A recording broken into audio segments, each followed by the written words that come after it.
BJP की जीत के बाद गठबंधन को लेकर ममता बनर्जी का बड़ा बयान। बीजेपी ने ईवीएम में घपला करके जीत हासिल की है। 2024 में भी जीत होगी, ये सपना देखना बंद करें क्योंकि सामने मैं रहूंगी। आइए बताते हैं क्या कुछ कहा ममता बनर्जी ने।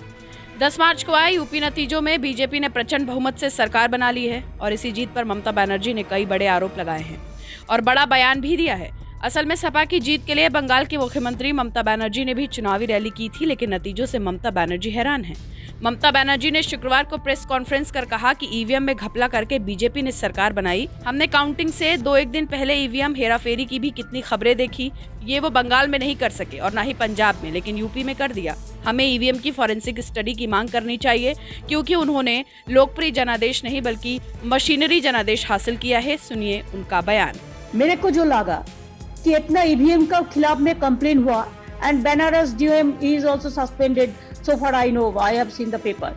अखिलेश को डिप्रेस नहीं होना चाहिए, अपसेट नहीं होना चाहिए, जनता का पास जाना चाहिए और इसको चैलेंज करना चाहिए कि हर इलेक्ट्रॉनिक मशीन को जो हम कहते हैं कि फॉरेंसिक टेस्ट होना चाहिए कि ये वही मशीन है जिसमें लोगों ने वोट दिया और वही मशीन है जो दोबारा लेके आया। जो पंजाब में नहीं हुआ कि पंजाब में आपका वर्कर्स प्रोटेक्ट किया है, हमारा इधर में भी यही करने चाहते थे। हमारा इधर में भी हम लोग मशीन को गार्ड करते हैं, लेकिन यूपी में गार्ड करने का कोई तरीका नहीं है। तो अखिलेश अगर हारा है, बीजेपी अगर जीता है तो पॉपुलिस्ट वोट के लिए नहीं जीता है, पॉपुलर मैंडेट नहीं मिला, लेकिन इसको मशीनरी का मैंडेट मिला। ममता बनर्जी यही नहीं रुकी। बनर्जी ने कांग्रेस की हार पर भी बयान देते हुए कहा कि अगर कांग्रेस चाहे तो हम सब मिलकर 2024 का आम चुनाव लड़ सकते हैं। अभी के लिए आक्रामक न हो, सकारात्मक रहें। ये 4 राज्यों में विधानसभा चुनाव की जीत भाजपा के लिए एक बड़े नुकसान की वजह बनेगी। ये 2022 के चुनाव परिणाम 2024 के चुनावों के नसीब का फैसला करेगा।